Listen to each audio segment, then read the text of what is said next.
présente donc Monsieur Edgar Leblanc-Fils, président du Conseil constitutionnel. Merci beaucoup.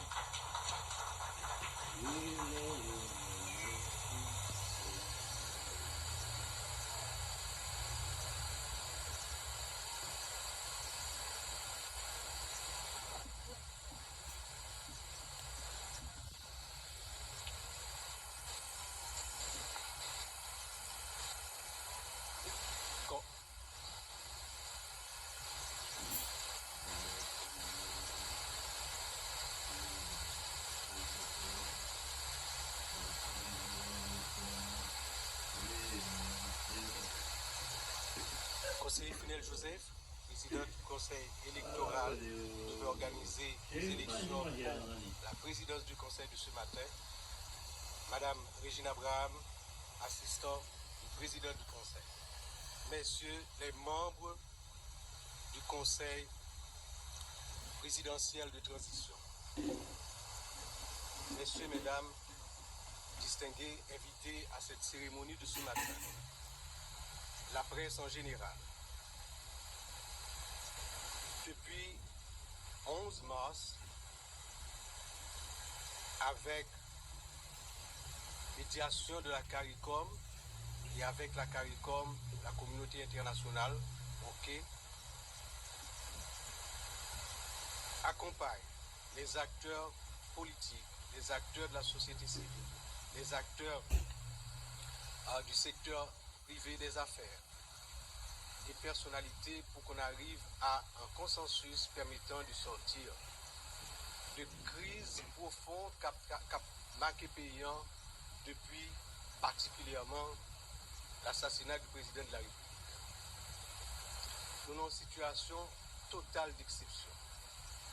Et depuis ce 11 mars, des discussions, des négociations, des concessions entre divers acteurs conduit à mettre en place ce conseil de transition et jeudi dernier, le conseil a prêté serment. À partir de cette prestation de serment, il était gagné d'abord pour choisir le président du conseil. Ensuite, pour lui lancer tout le processus, passant par invitation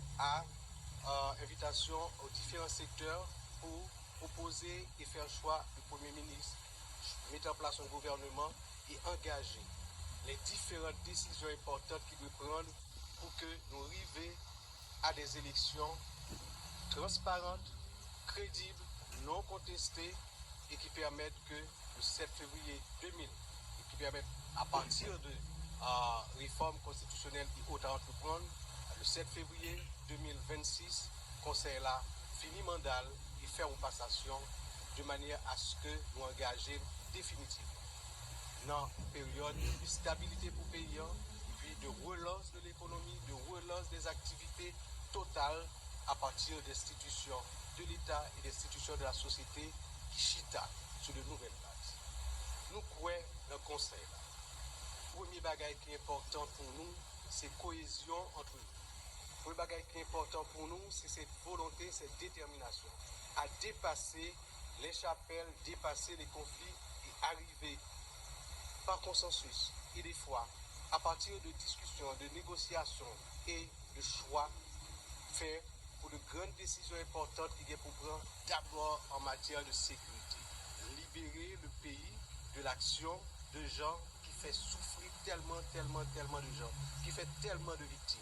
Et ce matin, c'est publiquement que nous reconnaissons souffrance toute victime, tout ça déplacé, toute jeune fille, femme qui subit acte de cadéjac, tout le monde qui est caillou boulé, tout entrepreneur qui perdu entreprise.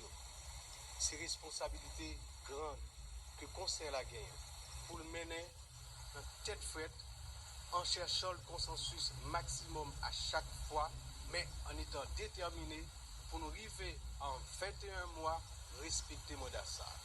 Matin, nous prenons 2 heures de temps de retard avant que nous venions devant le public là pour faire cet exercice de discussion, de négociation, de concession qui a amené à, au lieu de un vote de choix par ou majorité, en deux conseils là de ça. L'acceptation de cette exercice prouvé que nous sommes capables.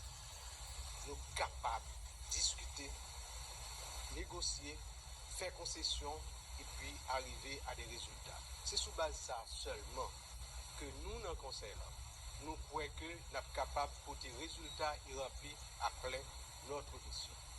Je remercie tous les membres du conseil, je remercie les organisations politiques, les organisations de la société civile, parties prenantes de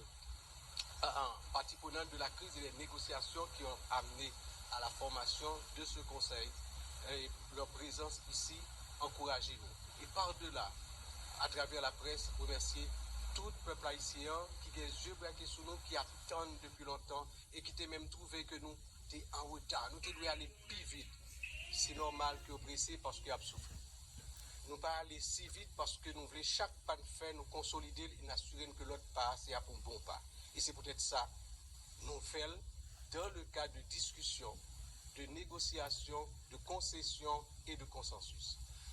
Mesdames, Messieurs, matin, c'est un pas définitif qui met entre nous dans le processus pour arriver à sortir de crise.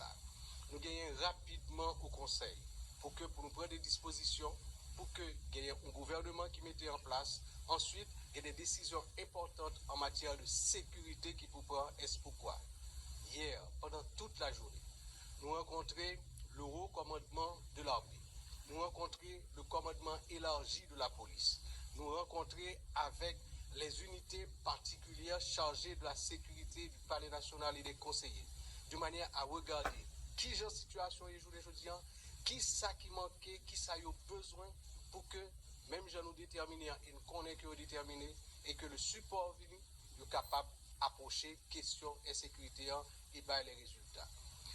Selon discussion que nous faisons, entente que nous faisons pour que nous portions besoin en matériel, besoin en équipement que nous avons besoin et surtout besoin en renforcement moral des troupes qui sont terrain, ok?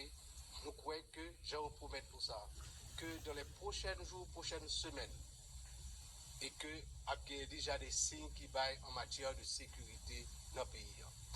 Nous sommes très contents aujourd'hui pour nous commencer sur la base de discussion, sur la base de concession et de consensus à cette cérémonie de désignation du président du conseil qui gagnait particulièrement pour rôle de coordonner l'activité. Il est un coordonnateur et ça fait que tout conseiller, partie prenante de toute décision et toute décision doit être faite de la transparence. Et c'est ça qui a fait la crédibilité du conseil. Mesdames, Messieurs, merci. C'est une prise de parole sur le tas. OK? Alors, on va prêter davantage. Merci en pile. Merci beaucoup.